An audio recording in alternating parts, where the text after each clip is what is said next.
Hello everyone, my name is Zhu and today I will ask the lead consultant for a skilled worker who plans to relocate to Singapore for employment.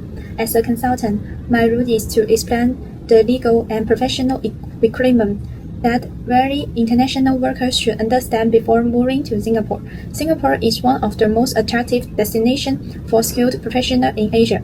It has a strong economy, a stable legal system, and a high demand for talent in industries such as finance, information technology, engineering, healthcare, and education. The migration process can be divided into 5 stages.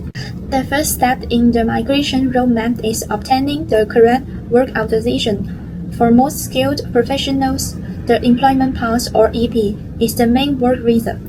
Applicants must meet the salary and qualification requirements set by the Ministry of Manpower, and the application must be sponsored by the Singapore employer. The second step is understanding the employment construct. Before accepting a job offer, workers should be carefully review important terms such as salary, job responsibility, working hours, annual leaves, medical benefits, and termination conditions. Understanding these terms can help prevent misunderstandings and protect employees' rights. The third step is becoming familiar with Singapore's labor law protection. Under the Employment Act, employees are entitled to various protection, including annual leaves, sick leaves, public holiday benefits, and workplace safety protections. Employers also have a legal duty to provide a safe and respectful working environment. Now let's look at some important labor law development in 2026. In 2026, Singapore continued strengthening fair employment practice and employer accountability. Greater emphasis has been placed on equal employment opportunities, workplace inclusiveness, and protection against discrimination. In addition, employers are expected to provide stronger support for employees' well-being, including mental health, wellness, workplace safety programs, and overall employees' welfare. This change reflects Singapore's commitment to creating a more supportive working environment for both local and international employees. For skills migrating, these legal developments provide greater protections and help ensure fair treatment throughout their employment journey. In conclusion, a successful migration in Singapore requires careful preparation. Skilled workers should understand visa requirements, review employment construct carefully, and become familiar with Singapore's labor law protection before relocating. By following this migration roadmap, international professionals can integrate more smoothly into Singapore's worship and build a successful career. Thank you. Okay, I will talk about the visa sponsorship process. In Singapore, employers typically apply for work pass for foreign employees.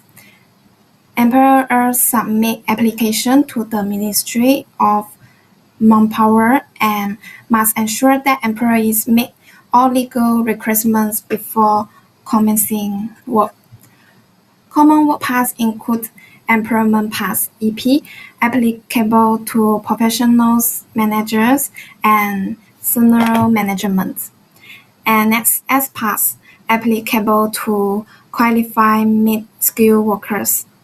And the last is Work Permit, primarily applicable to certain skilled workers and laborers in specific industry.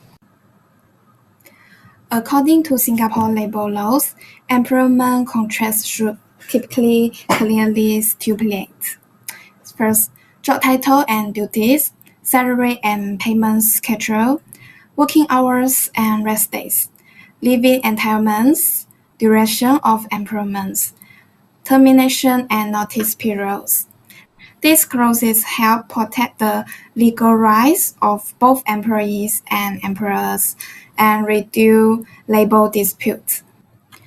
Foreign employees should maintain a valid work pass, work only in the approved routes, comply with Singapore immigration and employment laws. When your job change or your work pass expires, promptly renew or update it. Cooperate with your employer in fulfilling relevant legal procedures and information outlet requirements. Failure to comply may result in the cancellation of your work pass, inability to continue working, or even the need to leave the country. Hello, I'm Xu, and now let's look at how we actually help skilled workers move to Singapore. Our plan focuses entirely on a practical timeline, which we divide into 3 simple steps: pre-arrival compliance, identity activation, and onboarding clearance. To see how this works day by day, here is our step-by-step schedule from landing to the first day of work. From 3 to 2 days prior to arrival, we must submit the digital SGAC. On 1 day prior to arrival, the paper IPA letter is ready for the immigration check. When the workers land on day 1, the employer will apply for the official pass through EP online. After that, during day 2 to 3, the employees goes to the Ministry of Manpower to do biometric capture, which means taking fingerprints and photos. Next, the worker gets their medical clearance on day 4 to 5. Finally, on day 6, everything is ready for the official commencement, and they can start their first day of work. At the same time, as a lead consultant, I also need to handle the paperwork. The worker must set up SingPass. This is Singapore's national digital ID and is a must-have for using any government service. For tax, when the work pass is ready, the system automatically creates a tax account with the Inland Revenue Authority. However, we must remind our corporate clients about the 183-day tax rule. If the worker stays in Singapore for 183 days or more in a year, they pay lower tax rate from 0 to 24%. If not, they have to pay a much higher flat tax rate. Finally, let's talk about health insurance and the employer's responsibility. Because foreign EP holders do not pay CPF, they are automatically left out of Singapore's National MediShield life insurance system. This means the employer must take full responsibility for the workers' medical bills. To protect these high-level skilled workers, the company's policy should go beyond the basic government rules. Employers need to buy comprehensive private medical insurance for them. By following this clear 4-step path, we make sure your international talent is safe and ready from day 1. Thank you. For my part, I'm going to talk about employee rights protection in Singapore, focusing on working hours, leave entitlements, and the employee's duty of care. Let's start with working hours. Under Singapore's Employment Act, the standard work week is kept at 44 hours. That usually means employees work around 8 hours a day for 5 days a week. Although some companies may arrange the schedule differently. If employees work beyond the standard hours, it's considered overtime, and employers must pay at least 1.5 times the normal hourly wage. This protection mainly applies to employees earning up to 2,600 Singapore dollars per month.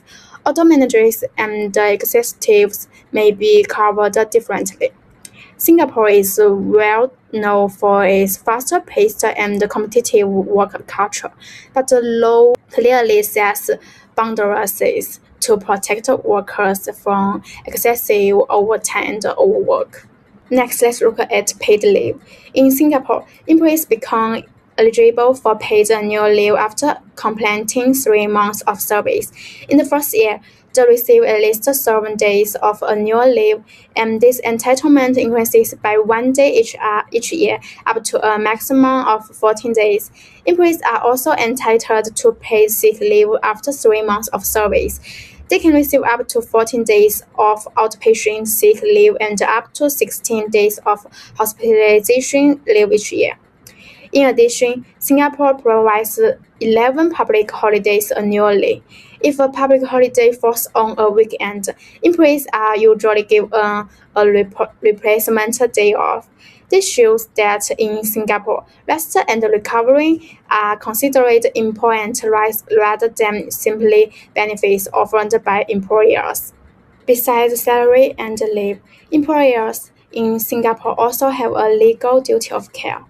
Under the Workplace Safety and Health Act, employers must provide a safe and healthy working environment.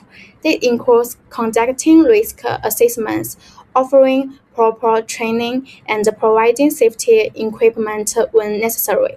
Furthermore, the Work Injury Compensation Act requires employers to insure employees against work-related injuries or illnesses.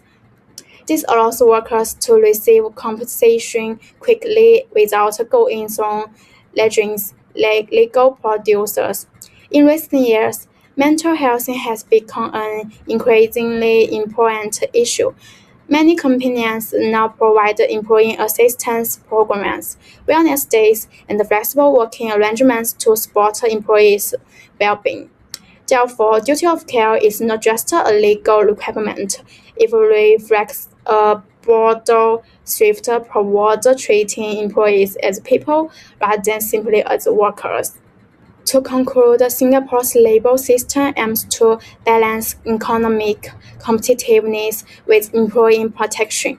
Although new leave entitlements are relatively modest compared with some European countries, Singapore provides a transparent and well-regulated framework for employment. Importantly, this protection also extends to many foreign workers, including holders of employment passes, making Singapore an attractive destination for international talent.